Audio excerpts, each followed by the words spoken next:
सत्संगत्वे निस्संगत्वं निस्संगत्वे निर्मोहत्वं निर्मोहत्वे निश्चलतत्वं निश्चलतत्वे जीवन्मुक्तिः पुनरपि जननं पुनरपि मरणं पुनरपि जननी जठरे शयनम् इह संसारे बहुदुस्तारे कृपया पारे पाहि मुरा।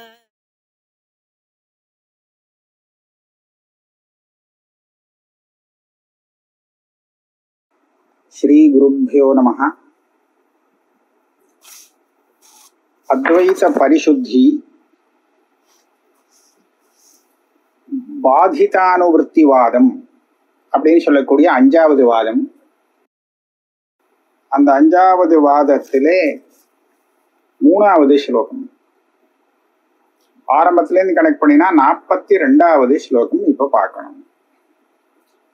பிராரப்த ருத்தம் அஜ்ஞானம் ஆப்ராரப்தம் ந லீயதே ஹிமாவஷ்டப்த ஜலவத் ஸ்வாம்சேன ஞான தன்வனி. ரொம்ப நாள் ஆனத்தால இதுக்கு முன்னாடி உள்ளதை கொஞ்சம் ஞாபகப்படுத்துறேன். பாதிதானுவృத்தி அப்படின்னா இந்த ஜீவன் முக்தனாக இருக்கும்போது அவனுக்கு தத்துவஞானம் ஏற்படுறதுனாலே அஜ்ஞானம் நிவர்த்தியா இருக்கு. அஜ்ஞானம் நிவர்த்தி ஆச்சுன்னா அஜ்ஞானத்தினால எது தெரிந்ததோ அது எல்லாம் பாதிக்கப்படும். ஆனா ஒரு சில சமயம் பாதிக்கப்பட்டதாக இருந்தாலும் அந்த விஷயமானது பாதிதமாக இவனுக்கு தெரிஞ்சுட்டே இருக்கும். அஜ்ஞானம் போன பிறகு கூட அவனுக்கு பிராந்தி போயினாலும் கூட விஷயம் தெரிஞ்சு போச்சு. தத்துவம் தெரிந்த பிறகு கூட தத்துவம் தெரியாத காரணத்தினாலே எது தெரிந்து கொண்டிருந்ததோ அது பாதிக்கப்பட்டாலும் கூட அதுக்கு அனுவர்த்தி உண்டு. கொஞ்ச நாள் தெரியும். அது ஜீவன் முக்தி நிலைன்னு சொல்றோம். அந்த ஜீவன் முக்தி நிலையில அஜ்ஞானம் போனாலும் அதனுடைய ஒரு லேசம் இருக்கு அப்படிங்கிறதுனாலே, லேசம்னா கொஞ்சம் இருக்கு, அதனால பாதிதமாக பிரபஞ்சத்தை அவன் பார்க்கறான் ஜீவன் முக்தனாக இருந்துண்டு. ஆகையாலே அவனும் நம்மளை போல விவகாரம் பண்றான். லோகத்துல யாரோடையும் பேச முடிகிறது, அவனுக்கு சிஷ்யனுக்கு உபதேசம் பண்ண முடிகிறது, இதெல்லாம் பண்ண முடியாது. ஆக உடனே அவனுடைய சரீரம் போய் அவன் விதேக முக்தனாயிட்டான் ஞானம் வந்த உடனே அப்படின்னு சொல்லிட்டா, அப்ப ஆச்சாரியவான் புருஷோ வேத அப்படின்னு சொல்லியிருக்கேன். ஆச்சாரியன் அதாவது தத்துவஞானியாக இருக்கக்கூடிய ஆச்சாரியனிடத்துல கேட்டு சிஷ்யன் தத்துவஞானத்தை அடையணும்னு சொல்லியிருக்கே, அது நடக்காம போயிடும். ஏன்னா தத்துவஞானி ஞானம் வந்த அடுத்த க்ஷணத்துல விதேக முக்தன் ஆயிட்டான்னு சொன்னால் அப்ப சிஷ்யனுக்கு எங்க உபதேசம் பண்றது இல்லையா? அதனால எப்படி வச்சிருக்குன்னு கேட்டா ஜீவன் முக்தி அப்படின்னு ஒரு நிலை. அந்த நிலையில அவன் உலகத்தையும் பார்க்கறான், தத்துவத்தையும் பார்க்கறான். தத்துவஞானியாக இருந்துட்டு உலகத்தை பார்க்கறான். அவனுக்கு உலகம் பொய் அப்படின்னு தெரிஞ்சாலும் உலகத்தை அவன் பார்க்கறான். பார்க்கறதுனாலே அதுக்கு உண்டான வேலைகள், அதுக்கு தகுந்த விவகாரங்கள் எல்லாம் செய்யறான். இந்த ஜீவன் முக்தனை பத்தி தான் அந்த ஸ்தித பிரஜன் அப்படின்னு சொல்லி 2வது அத்தியாயம் பகவத்கீதையில அர்ஜுனன் கேட்கிறான். ஸ்தித பிரஜ்ஞஸ்ய கா பாஷா சமாதிஸ்தஸ்ய கேசவ ஸ்திததீஹ் கிம் பிரபாஷேத கிம் ஆசீத பிரஜேத கிம் அப்படின்னு கேட்கிறான். அப்ப அந்த இடத்துல ஸ்தித பிரஜன்னா தத்துவஞானி, ஜீவன் முக்தனாக இருக்கக்கூடிய அந்த தத்துவஞானியை எப்படி அடையாளம் கண்டுக்கிறது, அவனுடைய லட்சணம் என்ன அப்படின்னு அந்த ஸ்லோகத்துல உள்ள முதல் பூர்வார்த்தம் நமக்கு கேள்வியை கேட்கறது. ஸ்திததீஹ் கிம் பிரபாஷேத அப்படிங்கிற உத்தரார்த்தத்துல அவன் என்ன பேசுவான், ஒரு ஜீவன் முக்தன் எப்படி பேசுவான், அவன் எப்படி உட்காருவான், எப்படி நடப்பான் அப்படின்லாம் அர்ஜுனன் கேட்டுட்டான். இந்த கேள்விகள்ல எந்த அம்சத்துல ஜீவன் முக்தனுக்கும் சாமானிய ஜனங்களுக்கும் விவகாரத்துல வித்தியாசம் வருமோ அந்த வித்தியாசத்தை தான் பகவான் காமிக்கணுமே தவிர வித்தியாசம் இல்லாத விஷயத்தை சொல்ல வேண்டிய அவசியம் இல்லை. ஏன்னா இவனுக்கு தெரிஞ்ச விதத்துல தான் அது சொல்லிக் கொடுக்க வேண்டிய அவசியம் இல்லை, இவனுக்கே தெரியும்.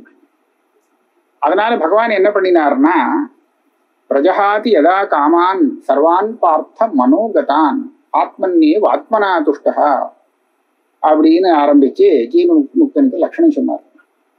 அதெல்லாம் முதல்ல ஒரு காமம் கூட அவனுடைய அந்தఃகரணத்துல இருக்காது, சந்தோஷமாக இருப்பான். ஆத்மன்யேவ வேற விஷயங்களை அடைஞ்சு அதனால சந்தோஷத்தை அடையல, இவன் சந்தோஷமா இருப்பான், இவனுடைய மனசுல எந்த ஆசையும் இருக்கு. இப்படியாக ஜீவன் முக்தன் இருப்பான். இது சொல்ல வேண்டிய அவசியம் இருக்கு. ஏன்னா இந்த மாதிரி ஆளை நம்ம பார்க்க முடியாது. லோகத்துல உள்ள ஜனங்களுக்கு ஆசை ஒண்ணுக்கு மேல ஒண்ணுக்குன்னா வந்துட்டே இருக்குமே தவிர ஆசையே இல்லாத ஒரு நிலைங்கிறது இருக்கவே இருக்காது இல்லையா? இன்னும் சந்தோஷமா இருக்கிறதுங்கிறது கஷ்டம் ஜீவன் முக்தனுக்கு. ஜீவன் முக்தன் இல்லை, லோக ஜனங்களுக்கு இவனுக்கு வேண்டிய சந்தோஷத்துக்கு ஏதாவது இவன் கேட்டது கிடைச்சாலும் கூட இவன் சந்தோஷமா இருப்பானான்னு சொல்ல முடியாது. ஏன்னா வேற ஒன்றை பார்த்து இவன் ஏமாந்து போய் சந்தோஷம் இல்லைன்னு நினைச்சுடுவான். ஆனா அதெல்லாம் ஜீவன் முக்தனுக்கு இல்லை.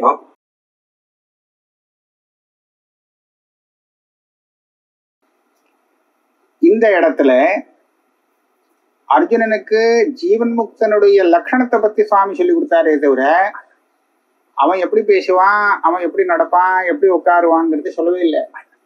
ஏன் சொல்லலைன்னா நம்மளை போலதான் உட்காருவான், நம்மளை போலதான் பேசுவான், பேசுறதெல்லாம் ஒன்றும் வித்தியாசம் வராது இல்லையா? இப்ப என்னாச்சு, தத்துவஞானியாக இருந்துட்டு அவன் பேசுவான், அவ்வளவுதான் வித்தியாசமே தவிர பேசுறது நம்ம போலதான் பேசுவான், நடக்கிறது இல்லை நம்மளை போலதான் காலால தான் நடப்பான், அதுல எல்லாம் வித்தியாசம் கிடையாது. அதனால பேசாம விட்டுட்டார். இது ஒன்றும் போய் சொல்ல வேண்டிய விஷயம் இல்லையா? இல்லையா? இது எதுக்காக நான் சொன்னேன், ஜீவன் முக்தனாக இருக்கிறவன் அந்த அவித்யா தேசத்தை வச்சுட்டு நம்மளை போல விவகாரம் பண்றான், இதான் இந்த பாதிதான விருத்தின்னு சொல்றது. அதுக்கு அவித்யாலேசம் உபபத்தி சொல்றதுக்காக அவித்யாலேசம்னு ஒத்துக்கிறார். அதுக்கு இது எத்தனை காலம் இருக்கும்னா பிராரப்த கர்மா இருக்கிற பரியந்தம் அப்படின்னா, பிராரப்தம் இருக்கிற பரியந்தம் இந்த ஜீவன் முக்தியோட இருப்பான், சரீரத்தோட இருப்பான் அப்படின்னு சொன்னதாக ஆகும். அப்போ ஒரு சந்தேகம் வரும், இந்த பிராரப்த கர்மாங்கிறது அது கூட அஜ்ஞானத்தினால வந்தது தானே, அஜ்ஞானம் போச்சுன்னா அதுவும் போக வேண்டியதுதானே. அதுக்காக ஒரு அழகான திருஷ்டாந்தம் கொடுக்கிறார். பிராரப்த ருத்தம் அஜ்ஞானம் ஆ பிராரப்தம் ந லீயதே. இந்த அஜ்ஞான லேசம்னு ஒண்ணு சொன்னோமே, இந்த அஜ்ஞானத்தை போக விடாம அந்த பிராரப்தம் பிடிச்சு வச்சுட்டு இருக்கு. அதனால அந்த பிராரப்தம் க்ஷயமாகிற பரியந்தம் அவனுக்கு விவகாரத்துக்கு தெரிய வேண்டிய திருஷ்ய பிரபஞ்சம் இருக்கே, அதுக்கு காரணமான அஜ்ஞானம் போகாது. அதுக்கு ஒரு திருஷ்டாந்தம் என்ன சொல்றாருன்னா, ஹிமாவஷ்டப்த ஜலவத்து சுவாம்சேன ஞான தன்வனி. தன்வானா மறுபூமி, மறுபூமினா அங்க ஜலம் இல்லாத பூமி, மணல். அந்த மறுபூமியில நமக்கு ஜலம் கொட்டினோம்னா அது அப்படியே உடனே உறிஞ்சி விடுமோனோ, அந்த ஜலம் விட்டது உடனே காணாது போயிடும் மறுபூமியில. மறுபூமியில ஜலம் பெஞ்சா மழை பெஞ்சா மாதிரி அப்படின்னு சொன்னா ஒன்றும் பிரயோஜனம் இல்லை, உள்ள போயிடும்னு அர்த்தம். மறுபூமியில நீ தேங்கி நிற்காது. ஆனா அந்த மறுபூமியில ஆலங்கட்டியாக விழுந்துருக்குன்னு சொன்னா, அந்த மறுபூமியில ஐஸ் கட்டியாக ஜலம் இருந்ததுன்னா உடனே காணாம போகுமோ? அது கரையறதுக்கு கொஞ்ச நேரம் ஆகும், கரைஞ்சு காணாம போகும். அப்படித்தானே? அந்த ஐஸ் கட்டியோ ஆலங்கட்டியோ பெரிய கட்டியா இருந்ததுன்னு சொன்னா அது ஐஸ் கட்டிங்கிற அந்த ரூபத்துல இருக்கிற பரியந்தம் மறுபூமியில காணப்படும். அது ஜலமாக ஆனதுக்கு அப்புறம் காணாம போயிடும் இல்லையா? அப்ப ஹிமாவஷ்டப்த ஜலவத்து, அது ஜலம் தானே. ஐஸ் கட்டியா இருந்தாலும் ஜலம் தானே அது. ஆனா கட்டியாக இருக்கும் போது அது கொஞ்ச நாள் மறுபூமியில விழுந்தும் ஐஸ் கட்டியாக தெரியுது. ஆனா ஜலமாக விழும்போது உடனே காணாம போயிடுறது அப்படிங்கிற வித்தியாசத்தை நம்ம பார்க்கிறோம் இல்லையா? அப்ப அதே மாதிரி தான் இந்த ஞானம் அப்படிங்கிற ஒரு மறுபூமின்னு சொல்றாங்க. இது வந்ததுக்கு அப்புறம் கூட இவனுக்கு அந்த திருஷ்யமானது பிராரப்தம் இருக்கிற பரியந்தம் தெரிஞ்சுட்டு இருக்கு. அது முடிஞ்ச உடனே காணாம போயிடும். அஜ்ஞானம் அதுவரை இருக்கு. அந்த பிராரப்தம் இருக்கிற பரியந்தம் அதுக்கு வேண்டிய அஜ்ஞானம் திரும்பிட்டு இருக்கு சொல்லணும். ஹிமாவஷ்டப்த ஜலவத்து சுவாம்சேன ஞான தன்வனி. ஞானங்கிற அந்த மறுபூமியில ஒரு ஐஸ் கட்டி விழுந்தா மாதிரி அந்த பிராரப்தமானது இருக்கிறதுனாலே அதோடு சேர்ந்து அந்த அஜ்ஞானமானது ஒரு அம்சத்துல இருந்துட்டு இருக்கு. அதனால அது செய்ய வேண்டிய காரியங்களை செஞ்சு இவன் ஜீவன் முக்தனாகவே விவகாரத்தை பண்ணுறான். அதுல ஒன்றும் சிரமம் கிடையாது, உபபத்தி சொல்லலாம் அப்படின்னு இந்த ஸ்லோகத்துக்கு அர்த்தம். திக்ம ரஷ்மி பிரகாஷேபி விருக்ஷாயா தமோமயி திருஷ்யத்தே தத்வத் அஜ்ஞான லேசோ ஞானேபி வர்த்ததே. இப்போ ஒருத்தன் கேட்கலாம், இவன் தத்துவஞானி தானே, அப்ப தத்துவஞானங்கிறது ஒரு பிரகாசம் தானே, அது இருக்கிறச்சே அஜ்ஞானங்கிற இருட்டு இருக்க முடியுமா அவனிடத்துல? கொஞ்சம் கூட இருக்க முடியாதே. அவ்வளவு பெரிய சூரிய பிரகாசம் இருக்கு. சூரிய பிரகாசம் இருக்கிறச்சே நடுப்புற இருட்டு உட்கார்ந்துருக்கு, இருட்டு இருக்கு அப்படின்னு சொல்ல முடியுமா? அது எப்படி வர முடியும்? தேஷாம் ஆதித்யவத் ஞானம் பிரகாசயதி தத்பரம். சூரியனை போல அந்த ஞானம் அந்த தத்துவத்தை பிரகாசப்படுத்தி கொடுக்கறதா அப்படின்றது. அது அப்படி பிரகாசமா இருக்கிறச்ச அங்க எப்படி அஜ்ஞானம் வர முடியும்? அஜ்ஞானம் இல்லாம எப்படி அவனுக்கு இந்த உலகத்தை பார்க்க முடியும் தத்துவஞானி அப்படின்னு கேட்டா அவருக்கு ஒரு திருஷ்டாந்தம் கொடுக்குறாரு. சூரியன் வெயில் காலத்துல அப்படியே கொதிக்கிறது. திக்மரஷ்மிஹி அப்படின்னு சூரியனுக்கு ஒரு பேர். மத்தியான வேலை எவ்வளவு பிரகாசமா இருக்கு சூரியன். அவ்வளவு பிரகாசமா இருந்தாலும் ஒரு மரத்தினுடைய நிழலும் அங்க இருக்கா இல்லையா? மரத்தினுடைய நிழல்ங்கிறது என்ன? சாயா. சாயைங்கிறது என்ன? அந்த பிரகாசத்தை பிரதிபந்தம் பண்ணி வரக்கூடிய ஒரு தமஸ் இல்லையா? அது ஒரு சின்ன இருட்டு தான். அப்ப என்ன ஆச்சு? இருட்டு பிரகாசத்தோட சேர்ந்து இருக்கா இல்லையா? உலகம் பூரா அந்த சூரிய ரஷ்மி பிரகாசம் அடிச்சுட்டு இருக்கு. விருட்சம் இத்தூண்டு. ஆனா அந்த விருட்சத்தின் அடியில அது கொஞ்சம் சாயை கொடுத்து விடுறதா இல்லையா? திருஷ்யத்தை பாக்குறோம். இப்படிதானே நம்ம பாக்குறோம். தத்வத்து அஜ்ஞான லேசகா ஞானேபி வர்த்தது. அதே போலதான் இவனுக்கு தத்துவ ஞானம் இருக்கு, சந்தேகமே இல்லை. ஆனா விவகார காலத்திலே அந்த அஜ்ஞானம் வேலை செஞ்சு விடுறது. அது இருக்கு, எவ்வளோ இருக்கு. இப்ப எப்படின்லாம் கேட்க முடியாது. இருக்குன்னா இருக்கு, அவ்வளவுதான். இவ்வளவு தத்துவ ஞானம் வந்ததுக்கு அப்புறம் இவனுக்கு அஜ்ஞானம் பாக்கி இருக்க வேண்டிய அவசியம் என்ன? அது எப்படி வர முடியும்? இந்த ஆதபம், அதாவது வெயில் எல்லா இடத்துலயும் அடிச்சுட்டு இருந்தாலும் மரத்தினுடைய இலைகள்னாலே அந்த வெயில் படாமல் தடுக்கப்படுறது. அதனால மரத்துக்கு அடியில நமக்கு நிழல் கிடைக்கிறது இல்லையா? அதுக்காக அந்த இடத்துல நம்ம இந்த அம்சத்தை நம்ம ஒத்துக்கணும். மரத்தினுடைய இலைகள் அந்த வெயில தடுக்கிறது. அதனால நமக்கு அதுக்கு அடியில கொஞ்சம் சௌக்கியம் கிடைக்கிறது. அத மாதிரி ஞானத்தை தடுக்கிறதுக்கு ஏதாவது இருக்கா? நடுப்புற இந்த ஜீவன் முக்தனாக இருந்து இவன் விவகாரம் பண்றதுக்கு இவனுடைய தத்துவ ஞானத்தை தடுத்து கொஞ்சம் அஜ்ஞானத்தை கொடுக்கறதுக்கு ஏதாவது இருக்கா அப்படின்னு கேட்பான். அதுக்கு சொல்றார், விருத்தௌ அர்த்தாந்தராவேஷ தாரதம்ய வசாதபி அகண்டா காரதா நியௌன்யாத் ஏதத் சமுபபத்யதே. இந்த தத்துவ ஞானம் வந்திருக்கே இவனுக்கு, அதுல நாம தத்துவ விஷயத்துல எந்த வித்தியாசத்தையும் காண்பிக்க முடியாது. ஏன்னா தத்துவம் அவனுக்கு ஒழுங்கா தெரியுது.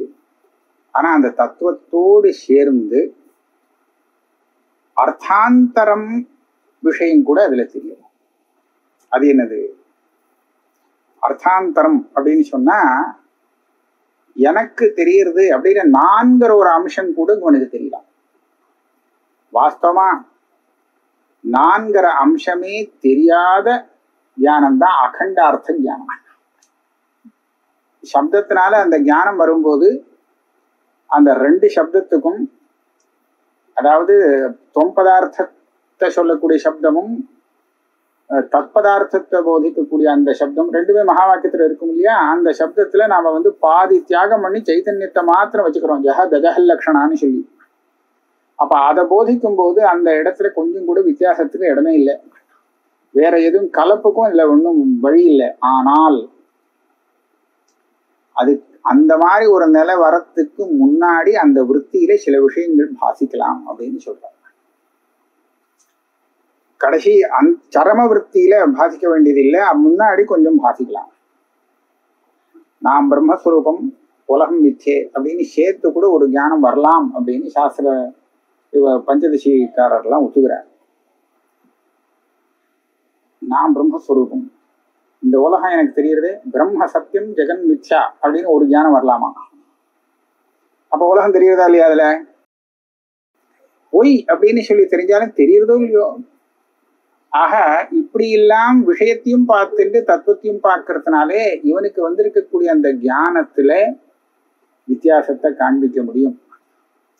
எப்போ உலகமே தெரியாத வெறும் தத்துவம் மாத்திரம் தெரியுமோ அது ஜீவன் முக்தி காலத்துல இல்லை, அது சரம தத்துவ தீகின்னு சொல்றது.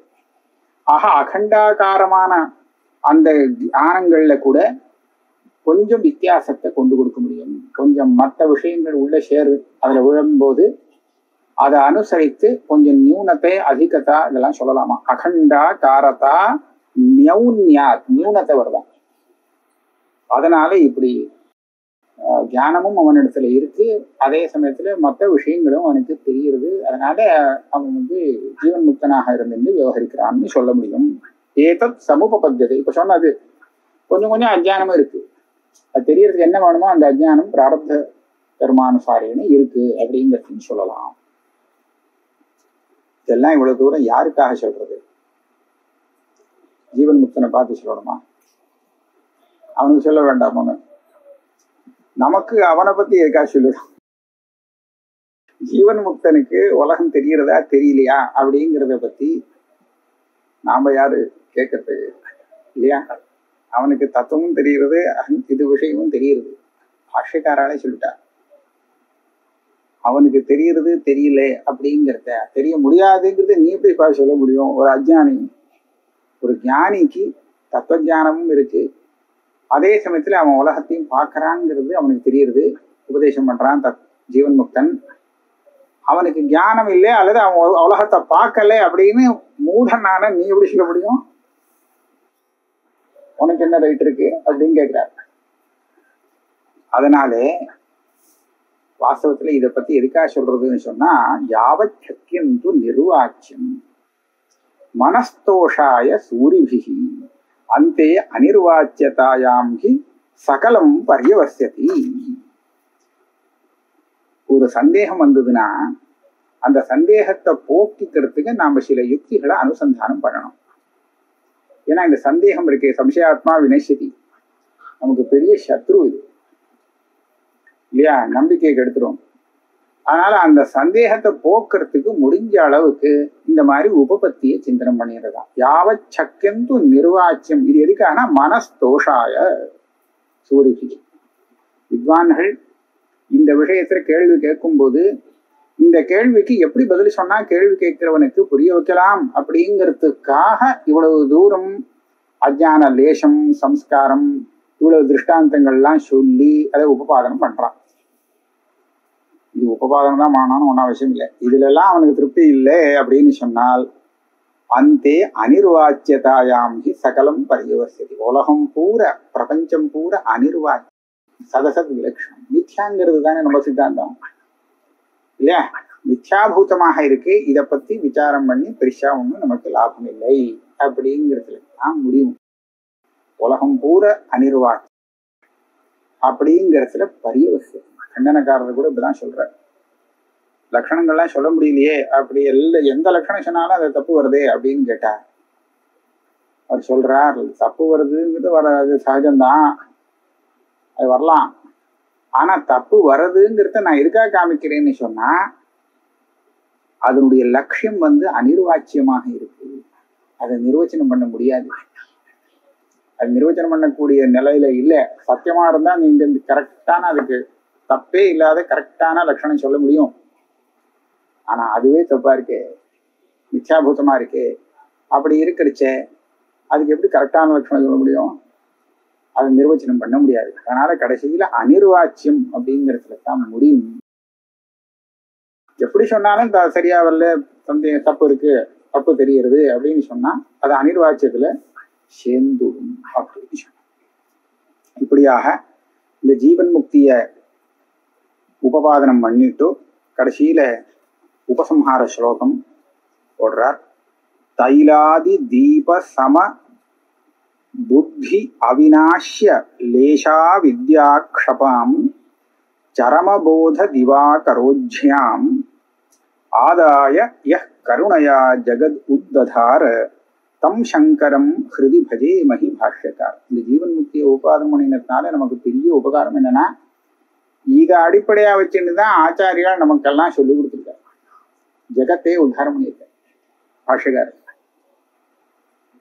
தைலாதி தீப சம புத்தி, அதாவது அவித்யா க்ஷபான்னு சொன்ன. அவித்யா அப்படிங்கிற ஒரு பெரிய இருட்டு இருக்கு. இந்த இருட்டை போக்குறதுக்கு நம்ம ஒரு தீபத்தை ஏற்றி வச்சோம்னா கொஞ்சம் போக்கும். அந்த அந்த அந்த தீபத்துக்கு எவ்வளவு சக்தி உண்டோ அந்த அளவுக்கு இருட்டை போக்க முடியாது. ஆக மொத்தமா எல்லாத்தையும் போக்கும்னு சொல்ல முடியாது. ஆனா அதே இருட்டு பகல் எடுத்துன்னு சொன்னா, சூரியோதயம் எடுத்துன்னு சொன்னா சுத்தமா காணாம போயிடுது இல்லையா? இப்படி பாக்குறோம். அப்ப என்னாச்சு, வழக்கேத்தி வைக்கிறோம் ராத்திரியில, ஆனாலும் இது ராத்திரின்னு நமக்கு தெரிஞ்சு விடுறது. ஏன் தெரியுறதுன்னா இருட்டை பாக்குறோம், இருட்டு பூரா போகல. ஆனா சூரியன் உதிச்சதுக்கு அப்புறம் பார்த்தா வெளிச்சம்னு நம்ம சூரியனை பார்க்காமலே சொல்லிவிடுறோம். சூரியனை பார்க்காமலே அதனுடைய வெளிச்சம் உள்ள இருக்கிறத பார்த்து நம்ம இது பகல்னு சொல்லிடுறோம் இல்லையா? அப்போ அந்த மாதிரிதான் தைலாதி தீப சம புத்தி, நமக்கு அந்த ஞானம் இருக்கே, புத்தி இருக்கே, அதனால இந்த அவித்யா லேசம்ங்கிறது போகாது. அதுவும் சேர்ந்து போகணும்னு சொன்னா சரமபோத திவாகரோஜ்யாம். சரமபோதம்னா கடைசி தத்துவ ஜானம் இருக்கே, பிராரப்தம் முடிகிற காலத்துல எப்போ பிராரப்தம் முடியுமோ அப்போ அவனுக்கு வரக்கூடிய அந்த தத்துவம் இருக்கே, தத்துவ ஜானம் இருக்கே, அதுதான் சரமபோதம்னு சொல்லப்படுறது. அது சூரியனை போலவான். அது இருந்தா இந்த சின்ன சின்ன இருட்டு கூட இருக்காது, எல்லாம் போயிடும், மொத்தமா காலி. அதனால சரமபோத திவாகரோஜ்யா, இதுதான் ஜீவன் முக்தனாக இருந்துட்டு விவகாரம் பண்றதுக்கு தேவையான அவித்யா லேசம்னு சொல்லப்படுறது. இந்த லேசத்தை வச்சுட்டுதான் நம்ம பாஷ்யக்காரர், அவர் ஜீவன் முக்தர் இல்லையா? அப்ப அவர் இத்தனை புஸ்தகம் எழுதுறார், இத்தனை பேருக்கு சிஷ்யாளுக்கு போதிக்கிறார் அப்படின்னு சொன்னா அவர் இந்த லேசத்தை வச்சுட்டுதான் பண்றாரு. இந்த லேசம் அவர்கிட்ட இல்லைன்னு சொன்னா ஒன்றும் கிடைக்காது, நமக்கு கிடைக்காது போயிடும். அதனால இப்பேற்பட்ட அந்த அவித்யா க்ஷபாம், அவித்தியுடைய அந்த லேசம்ங்கிறது இருக்கே, அதை க்ஷபானா இருட்டுன்னு வச்சுருந்தோம். அந்த இருட்டை ஆதாய, அதை உபயோகப்படுத்தி யஹா கருணையா ஜகத்து உத்ததார். அது எதுக்காக அவர் உபயோகப்படுத்திக்கணும்னு கேட்டா தனக்கா இல்லை, ஜகத்தை உத்தாரம் பண்றார். ஜகத்தை உத்தாரம் அதுக்கு போதிக்கணுமே, நாம சொல்லிக் கொடுக்கலன்னா தெரியாது. அதனால ஜகத்தை உத்தாரம் பண்ணணும் அப்படிங்கிறது அவருடைய கருணை. அதனால அந்த அவித்யா வாங்கிட்டு இந்த அவித்தியை உபயோகப்படுத்தி ஜகத்துக்கு ஆத்ம தத்துவ ஞானத்தை உபதேசித்து உத்தாரம் பண்ணினாரே. தம் சங்கரம், அந்த சங்கர பகவத் பாதாளே ஹிருதி பஜேமஹி பாஷ்யக்காரம். பாஷ்யக்காரரான அந்த சங்கர பகவத் பாதாளை நம்மளுடைய ஹிருதயத்தில் நாம் பஜிப்போம், சேவிப்போம், தியானம் பண்ணுவோம் அப்படின்னு இதை பூர்த்தி பண்றார். இதோட இந்த பாதிதானுவர்த்தி வாதகாங்கிற 5வது வாதம் பூர்த்தியாகும்.